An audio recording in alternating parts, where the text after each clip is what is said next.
Death toll in Sudan clashes rises to nearly 100. The Premier assures cheaper airfares. And Sarawak gets the green light on boutique airline. Those are the headlines for tonight. You're now with me, Henry, and you're watching TVS Nightline.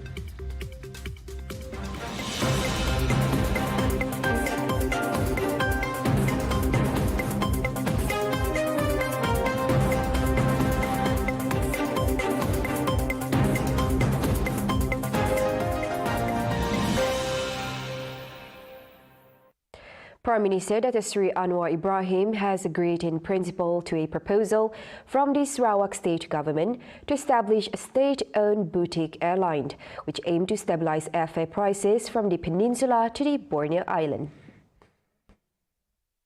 Anwar said the presence of the airline can ease the issue of expensive airfare rates between the peninsula to Sarawak and Sabah. Kalau ada keupayaan kerajaan negeri Sarawak yang nampaknya mendepani dalam banyak hal. Saya sebut dalam sidang parlimen umpamanya, dalam hal umpamanya electric vehicle dia paling ke depan, dalam soal hidrogen dan gas dia paling ke depan. Jadi saya terima kasih kepada Premier Abang Jo melihat prestasi dan keupayaan kerajaan Sarawak. Pada dasarnya saya bersetuju tentang penubuhan syarikat penerbangan ini. Speaking at the official opening of the Raya Convention Centre, Anwar added that the proposal would be brought to the weekly cabinet meeting scheduled on Wednesday for further discussion. In the same development, Premier of Sarawak Dato' Patinggi Tan Sri Rahman Johari Tun Openg had said that the setting up of a new airline would help stabilise the current soaring airfares. Kita ni di Pulau Borneo, orang datang terpaksa menggunakan kapal terbang. Mereka tak dapat menggunakan cara-cara lain, tapi tambangnya terlalu mahal. Oleh sebab itu, kerajaan Sarawak telah berfikir sebenarnya kita telah memohon untuk menubuhkan butik airline Sarawak. Saya harap Yang Amat Berhormat dapat meluluskanlah syarikat ini. Dan kita sebenarnya tidak nak bersaing, kita hanya nak menstabilkan airfare.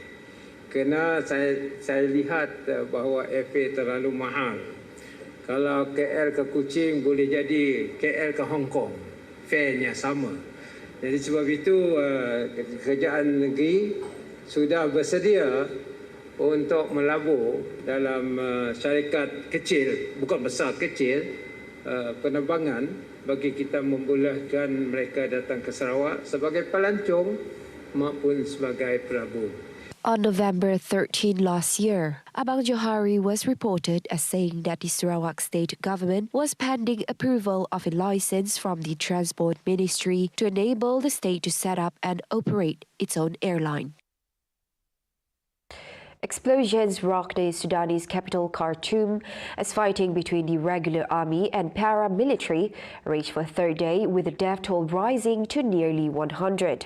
The violence, which began on Saturday, has wounded over 1,000 and was sparked by a disagreement over the integration of the paramilitary forces into the military as part of a transition towards civilian rule. The WHO said casualties were reported across Sudan's Khartoum, South Kordofan, North Darfur, Northern State and other regions since April 13, with the heaviest concentration of fighting now taking place in Khartoum city. The United Nations mission in Sudan says the two sides agreed to a 3-hour pause in fighting to allow humanitarian evacuations, but the deal was ignored after a short period of calm. The RSF says it is in control of the presidential palace, Khartoum airport, and other vital facilities, claims the armed forces have denied. Witnesses say the Sudanese armed forces appear to have gained the upper hand on Sunday in a power struggle, with the paramilitary RSF pounding their bases with airstrikes. The fighting between the Sudanese armed forces and the RSF has pitted the president against his vice president in a struggle for control of Africa's third largest country. Both men had emerged as leaders of the transitional government after a 2019 coup that ousted Omar al-Bashir, who was in power for 30 years. Now, General Abdel Fattah al-Burhan, president of Sudan's military government, and his rival, Lieutenant General Mohamed Hamdan Dagalo, better known as Hemeti, vice president and head of the RSF, are in open warfare. The two sides have been trading accusations of initiating the conflict. Some fear the violence could yet descend into full-scale civil war.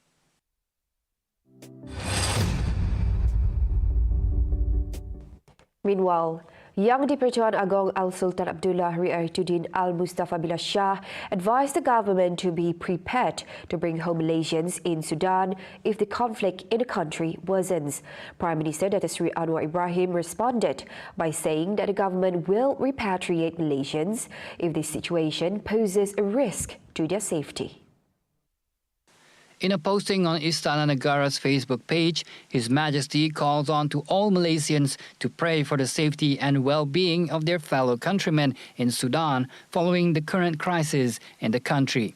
Meanwhile, Anwar said that the government is closely monitoring the conflict in Sudan. Kita masih pantau, saya dapat laporan maklumat tadi pagi dan kita masih lagi rasa keadaan untuk rakyat Malaysia terkawal, tapi sebaik saja kita rasa ada risiko, kita akan bawa mereka pulang, insyaAllah.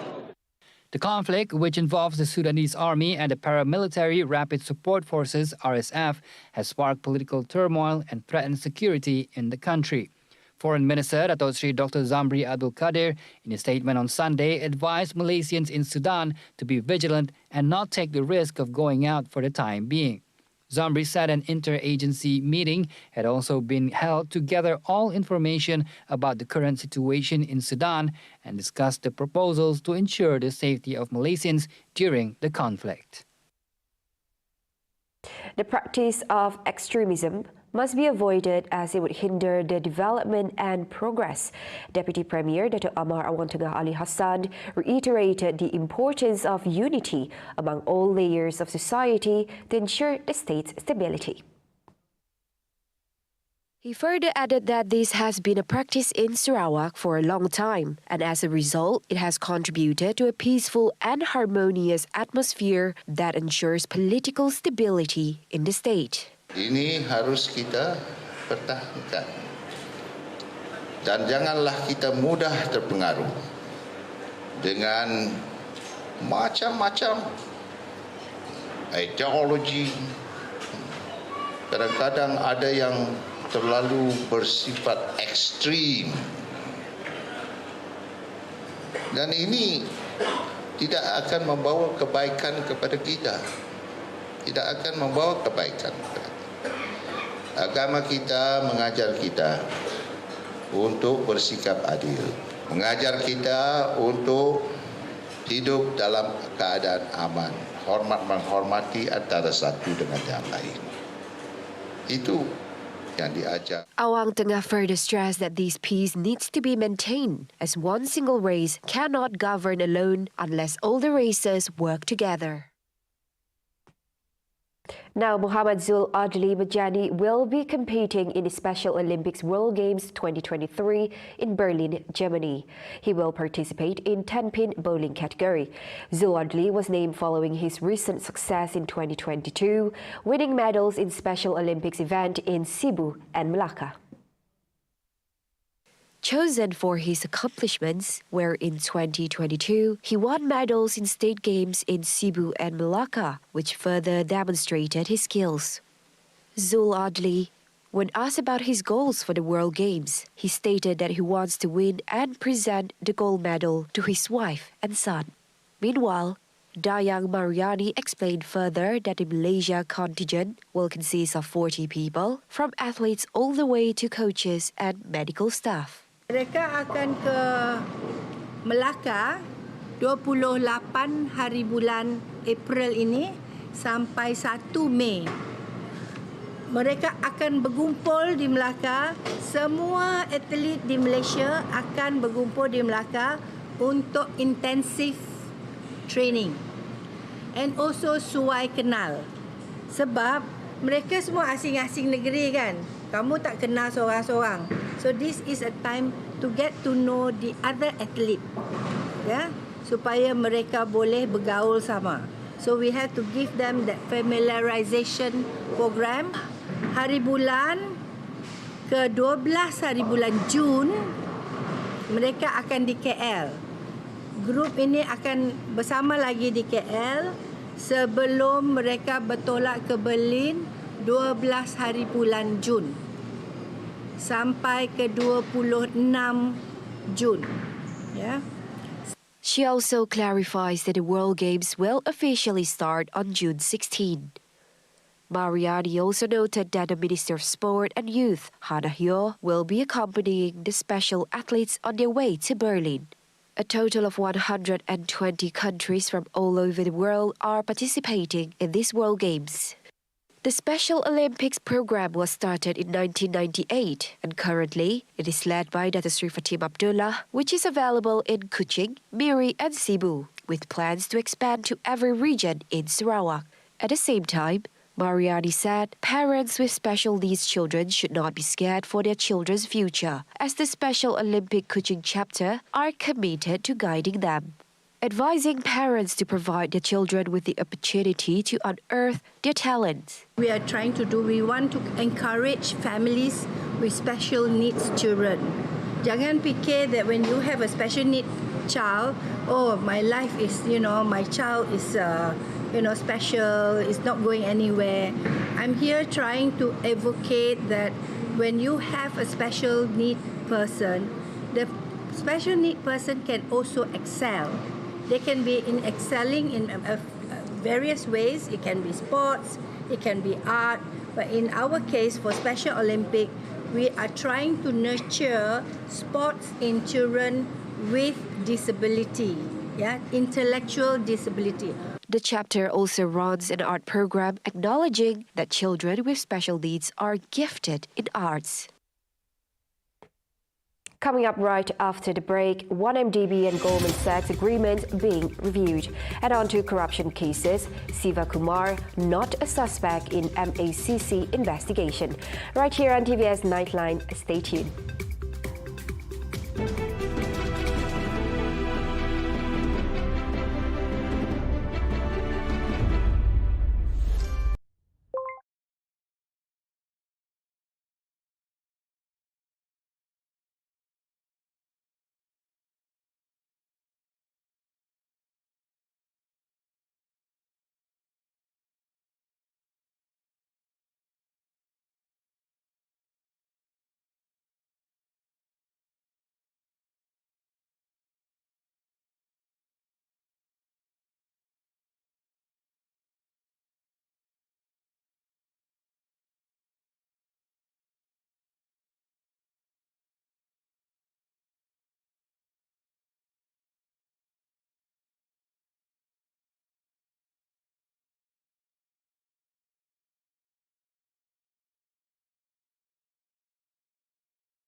Hello there and welcome back. Now, 1MDB task force led by former Second Finance Minister Johari Abdul Ghani has started scrutinizing the settlement agreement reached between Malaysia's previous administration and Goldman Sachs. Prime Minister Dr. Sri Anwar Ibrahim said he agreed with Johari's view that the deal, which saw the financial institution paying some $2.5 billion to Malaysia, should be re-evaluated. Saudara Jugani sedang tumpu dan dalam maklumat awal nampak dia masih berpandangan bahawa harus dirongkai semula perjanjian dengan Goldman Sachs. Saya setuju kerana daripada awal saya anggap ini dibuat secara kopoh-kapah, maka dia bertimbulkan banyak persoalan oleh kelompok yang awal dulu. Kerana kita harus memperoleh banyak. Umpamanya dengan IPIC. Masa mereka dulu, mereka mahu selesai dengan jumlah yang lebih kecil. Bila kita bertegas, kita dapat 1.8 bilion ringgit. $1 billion. Jadi beza besar. Sebab Anwar was responding to media about developments in regards to the 1MDB task force, which included representatives from various sectors and ministries. He added that the task force had already started working and an announcement will be made accordingly. So orang kadang pandang ringan, remeh soal ketulusan, soal ketegasan. Tapi sebenarnya ini soal menyelamatkan wang rakyat. Goldman Sachs and the Malaysian government are currently in dispute over how much the US bank owes Malaysia for its role in raising 29.4 billion ringgit at present exchange rates in 2012 and 2013 for 1MDB. US federal prosecutors had said the bonds were earmarked for redevelopment, but all except 9 billion ringgit of the money was diverted to pay bribes to government officials. The settlement announced by the previous government in July 2020 called for Goldman Sachs to pay 11.3 billion ringgit while guaranteeing the return of 6.33 billion ringgit of 1MDB assets seized by authorities around the world in exchange for Malaysia dropping charges against the bank. Johari had said the $2.5 billion figure agreed upon was too little, and Goldman Sachs should be made to pay the $1.4 billion sum outright. Meanwhile, on to another development. Prime Minister Dato Sri Anwar Ibrahim said it is still too early to suggest Human Resources Minister V. Siva Kumar take leave from official duties while the Malaysian Anti-Corruption Commission MACC is in the midst of an investigation into the ministry's officials for alleged corruption. Anwar reiterated that as of this moment, there were no charges against the minister. Dan majlis siasatan belum ada pertuduhan. Ya. Kalau umpamanya siasatan, saya selaku Perdana Menteri diminta untuk bagi penjelasan. Takkan saya minta jawatan. Jadi kita kena bezakan siasatan itu dalam proses, itu serah pada SPRM. Kemudian kalau tidak ada penawaan, tak ada apa-apa. Kalau ada penawaan, itu soal lain lah. He told reporters at Wisma Dewan Bahasa dan Pustaka on Monday. As such, Anwar urged the public not to make any presumptions about the issue. Bagi saya, kita tak boleh buat telahan awal. Tapi apa dia prinsip yang penting di sini? Bahawa dalam soal tata kelola, bantras rasuah, kita tegas dan tidak peduli dia menyinggung siapa, dari sosok mana, dari parti mana. Itu pendirian kita. Tapi dalam kes khusus, Menteri Sumber Manusia Saudara Siva Kumar, itu tidak wajar kita berikan apa-apa telahan selain daripada kenyataan bahawa beliau telah dipanggil untuk memberikan jawapan terhadap perkara yang dibangkitkan oleh SPRM. Yesterday, MACC Chief Commissioner Tan Sri Azam Baki confirmed that Siva Kumar was summoned to the MACC headquarters in Putrajaya to assist with investigations following the arrest of several of his officers believed to be due to allegations of corruption over the recruitment of foreign workers. The MACC recently arrested 2 senior officers of Siva Kumar, believed to be linked to the issue. The probe on Siva Kumar came as Anwar repeatedly pledges to eradicate corruption within the government ahead of crucial local elections in 6 states, 3 of which are governed by the Pakatan Harapan coalition he chairs. Anwar continues to assert his commitment to give zero tolerance against any members of his administration found to be corrupted in the wake of the MACC's probe against Siva Kumar.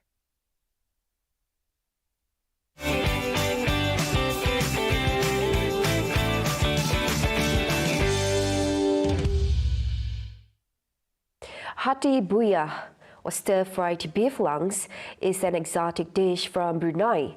Due to its distinct flavors, the dish has also been making its place in the hearts of people in Limbang as a special dish for iftar during this holy month of Ramadan.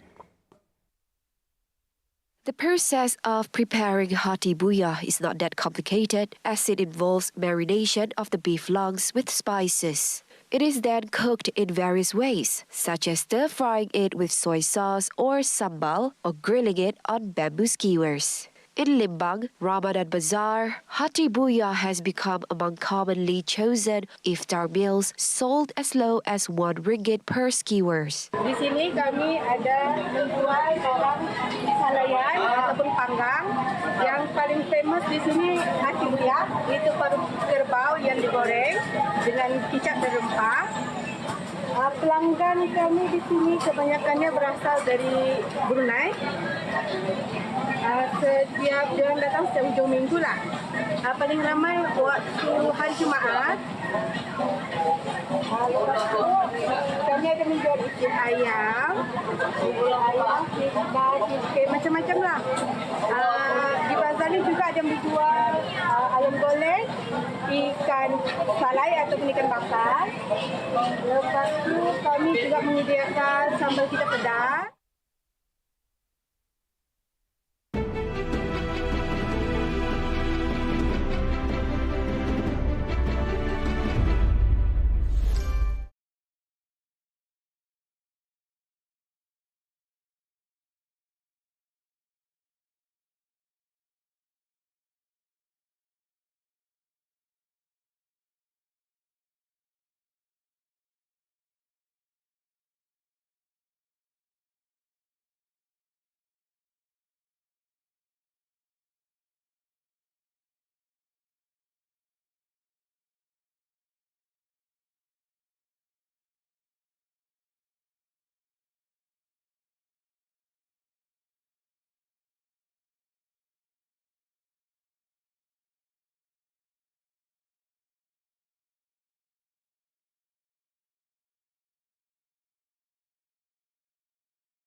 Thank you for staying with us. Now on to some international affairs. A former lawmaker in India's parliament, convicted of kidnapping, was shot dead along with his brother while police were escorting them for a medical checkup. The slaying was caught live on television on Saturday.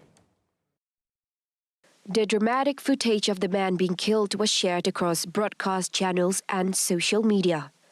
A gunman is seen reaching over the shoulders of police to point a pistol at the temple of the former lawmaker, Atiq Ahmed, whose turban is blown off as the gun discharges. His brother, Ashraf Ahmed, was shot a split second later. Another footage showed one gunman firing repeatedly at the brothers' bodies as they lay on the ground. The two victims died within minutes, while police quickly detained 3 men suspected of carrying out the slaying. Media reports say the assailants had been posing as journalists. One surrendered immediately after the shooting, while officers subdued the other 2 suspects. They had been among a throng of journalists that had gathered as the 2 brothers, allegedly kingpins in a local criminal organization, were being brought from a hospital in the northern state of Uttar Pradesh on Saturday evening. The state government, controlled by Prime Minister Narendra Modi's Hindu Nationalist Party, has ordered a judicial probe into the killings. Last week, police shot dead Atiq Ahmed's son in Jhansi city. He had been wanted in connection to a murder case that was being investigated as part of a wider crackdown into a land mafia operating in Uttar Pradesh. On April 15th, Japanese Prime Minister Fumio Kishida was evacuated unscathed after an object that appeared to be a smoke bomb was thrown at him during his visit to western Japan's Wakayama city for a stump speech. Following that, the suspect was sent to prosecutors on charges of forcible obstruction of business. The object, resembling a flare with smoke, was thrown at Kishida while he was preparing to deliver an outdoor speech supporting the by-election of the House of Representatives.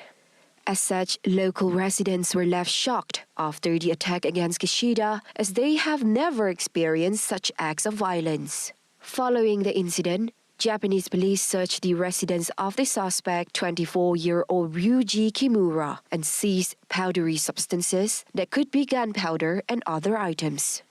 It was also reported that investigators found several pipes similar to explosive devices in a backpack carried by the suspect, which bomb disposal experts said seemed to have been handmade pipe bombs.